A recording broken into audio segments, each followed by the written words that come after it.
Sweet Caroline, chomp, chomp, chomp.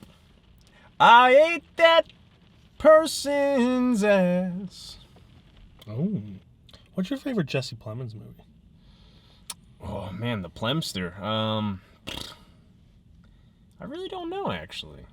I just love the man. Did you see his IMDb picture? Man, it's damn handsome. Damn! Shall I Can say. we just take a minute to look at that little Jesse Plemons fella? Ooh. I understand what Kirsten Dunst sees in him. He's here.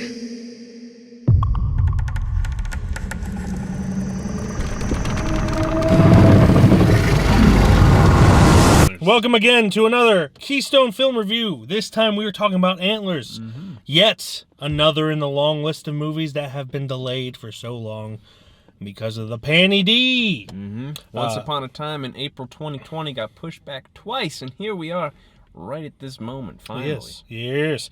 It is directed by Scott Cooper, which, you know, is a horror movie. That's a big change for him. He did Crazy Heart, Out of the Furnace, Hostiles, Black Mass, etc. Then he also wrote the screenplay with Nick Antosca, Henry Chazon, and it's based on the short story by Nick Antosca. It's starring Kerry Russell, Jesse Plemster Plemons, Plemmingfist. Yep, the Plem. Also known as Mr. Dunst. Mm-hmm. Jeremy T. Thomas, Graham Greene, Scott Hayes, Rory Cochrane, and Amy Madigan. A movie about the mythic cryptid creature of indigenous origin, Wendigo. Way to go. That was awesome. That was awesome. We had both been pretty excited for this Yes. movie ever since it was announced. And then, of course, it got pushed back twice, like we said. Mm-hmm. Finally, upon our eyeballs. Along with The Green Knight, this was probably my second most anticipated film of last year. Mm-hmm. And when it was pushed back, that changed. I loved the dark atmospheric feel to it, the tone. Just the tone, yeah. The tone of it. So this is a very bleak movie. There's not one single bit of happiness in there. No, everybody's super sad. Everyone's super sad. Everyone's super traumatized by something. The only one that's trying to be happy, at least somewhat, is the Jesse not Pinkman. Jesse Plemons? Yeah, Jesse Plemons. He's trying to be a positive reinforcement in the whole movie. By ignoring everybody's just like, trauma. Yeah. So it's, I did enjoy this for the most part. But it is bleak, and you have to kind of go in knowing that. For the most part, it was a good movie. I just think they threw too many different things at you, as far as at least character-wise. Yeah. You were following this kid, Lucas Weaver, who's basically, I think, at least in the trailers, it's possible he's taking care of a Wendigo. Yes. So I can't really spoil that too much. I won't exactly say who or what or where or why it is. Mm-hmm. But yeah, he's taking care of this thing, and then the teacher kind of notices that he's kind of been a little troubled, been a little, kind of weird lately, so she investigates it. So you've already got the dynamic of what's going on with this kid and just kind of how down he's been. And I think what took me out of the film, because I was enjoying it for the most part, was that she, the teacher, also had all this trauma and dynamic. Yeah. So what was cool to see this kid going through and just kind of taking care of what you assumed was this pet Wendigo, at least from the trailers, because I'm trying not to spoil anything, this trauma of what he was going through. And then when you're going through the story, you're going through this teacher's trauma. Yeah. And what she's going through, when I didn't care at all about her too much. I was cared about the kid and what she was trying to move the story forward with the kid. Yeah. It was unnecessary, and the entire it was character development that is distracting. Yeah. I'm all for character development, but it detracted from the main story and essentially had no payoff in the end. It was kind of pointless. If it ended up in a way where there was payoff, it'd be fine.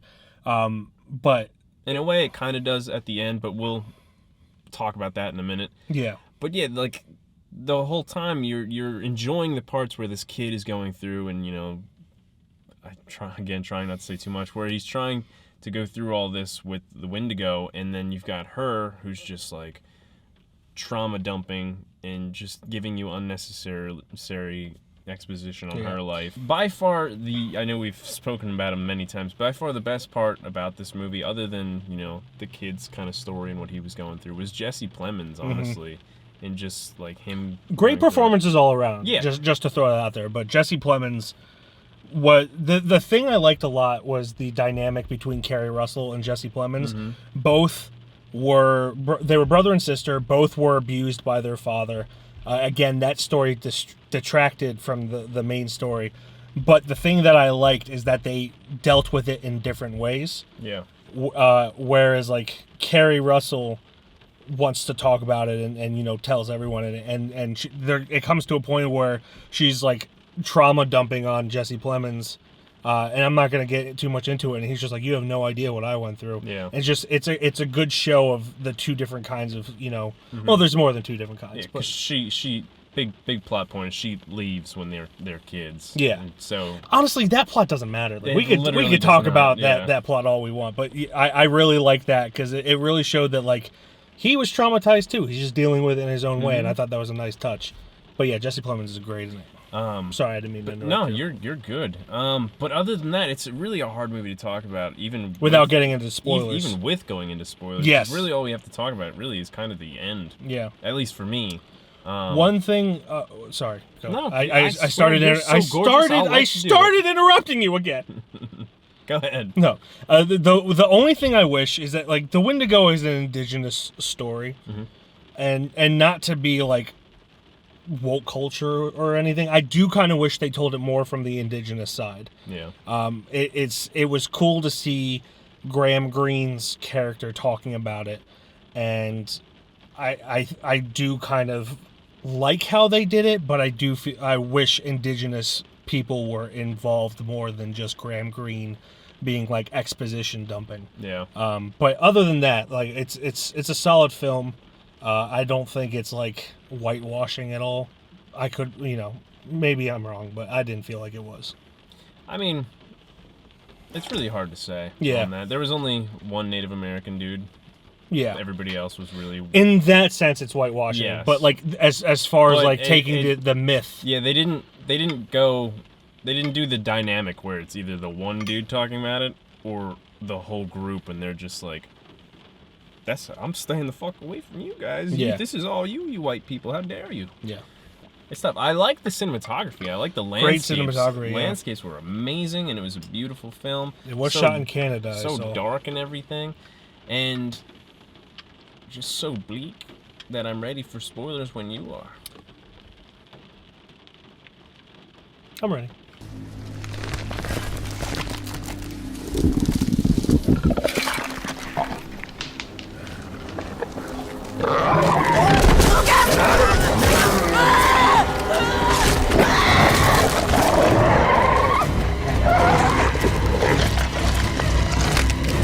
That's so cool what M. Night did there. M. Night, what you doing there? I don't know what you're gonna do for that. Me neither.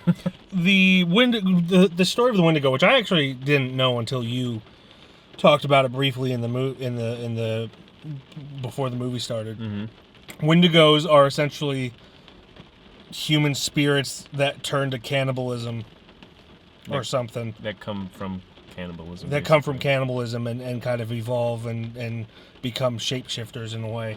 That's one thing I didn't know, and I thought it was interesting, but also it kind of didn't follow the rules a bit because in the beginning you see Lucas's dad, who ends up being like the main Wendigo. He gets attacked by a Wendigo, and then he just becomes one. How did he eat someone? Is it like werewolf rules too, where if you get speared by one, you're a Wendigo? I'm not quite sure how Yeah. it works. I know the most that I've been,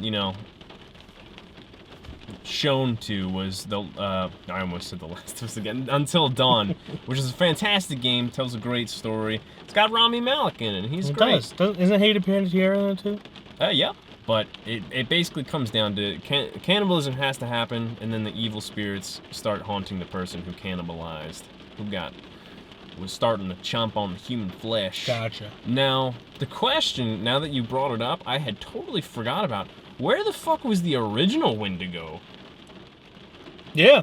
So there's a lot of things, like, overall, this is a great story, but the more you think about it, the more it's just like, what the fuck? Yeah.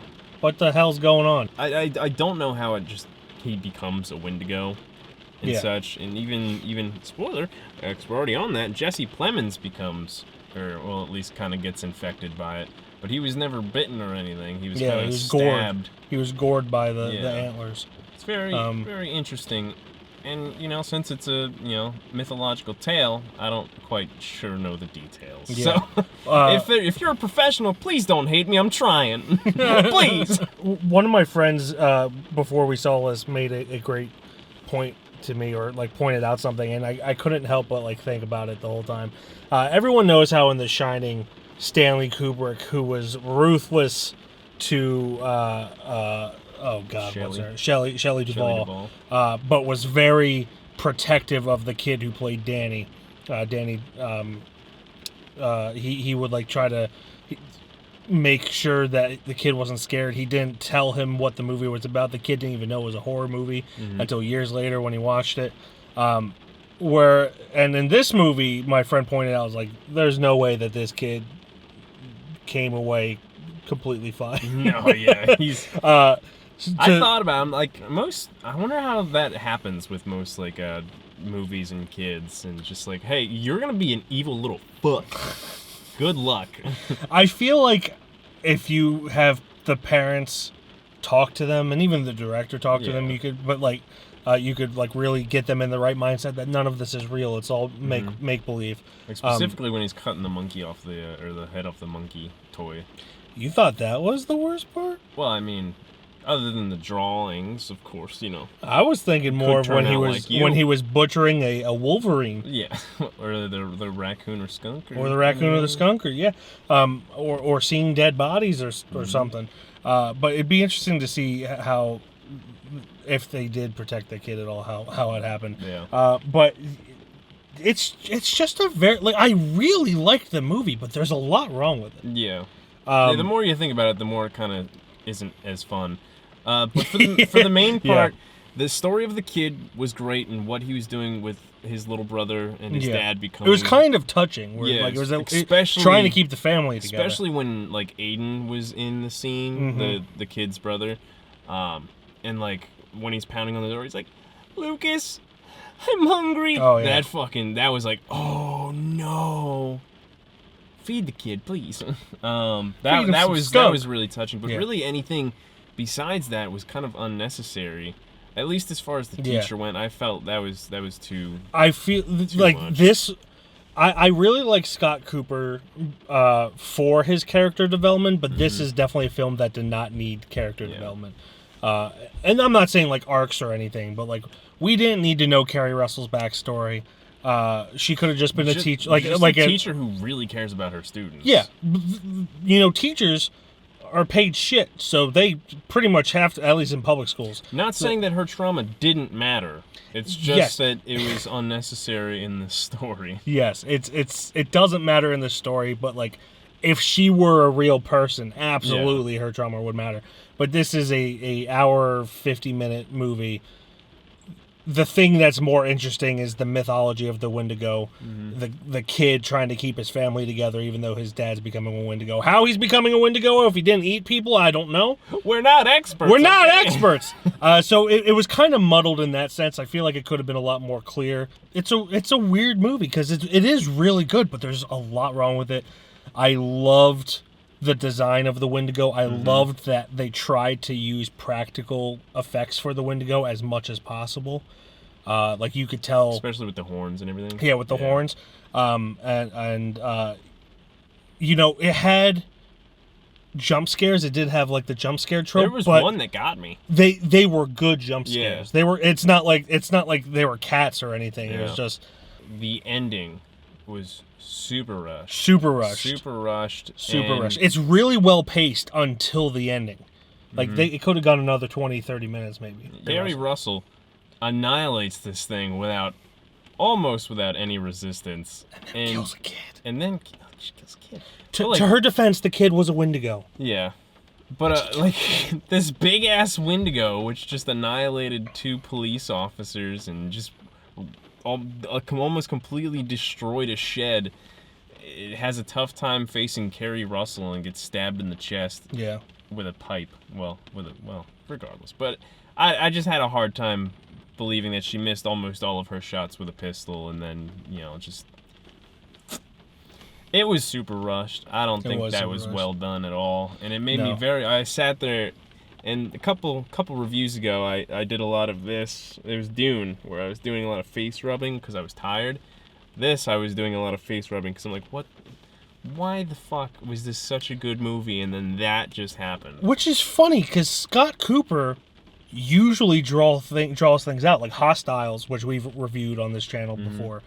That's a very slow-paced but well-paced movie with a satisfying ending. Out of the Furnace is the same way. All of his movies that I can think of are really... They're slow burns, but they pay off. This one was a slow burn to like halfway through, and then it sped up. Yeah. And it was a good ending, but too fast. It would have been a better payoff if there was more characters, especially at the end. Yeah. Because it was basically just 2 cops. The whole police force is just apparently 2 cops. Yeah, where Jesse Plemons didn't even call for backup or calling that an officer was down. Yep. That's how small it is. 2 cops, a teacher, a kid, and The principal. a principal. And- And that's pretty much the cast. And a bunch of people who look at bodies. I'm like, I don't know what the fuck's going on. I'm just a coroner. Something fucked this guy up. Yeah, I don't know what it is. I ain't seen nothing like that. It definitely got teeth. It's got teeth that seem human. No, it's crazy to try to even think about this movie because it was good, and then there's just so much that kind of took it away from being great. It could have been great, but it was just it was good. I don't really have much else to say. I think that's So probably it. like I really was. I had high expectations for this movie. For the vast majority of the movie, they were met. Yeah. But then really the last 30 minutes brought it down significantly. But I still really liked it. So I'm going to give it a 3.5 out of 5. Yes, I've been also wrestling with the 3 or the 3.5. I think, I do want to say 3.5 just because it looked so good, and there's definitely key factors in there that made it. I want to give it that bump up instead of the 3. I think I'm going to do the same. 3.5 Plemsters out of 3 or 5. Yeah, it would be cool. Like, I am not one for, like, creating a bunch of sequels. But I would love to see another Wendigo movie that's not as rushed towards the end. Preferably with more indigenous actors. Just because I really feel like that they could make a great story out of it. It's their culture. It's their history. So it would be really cool.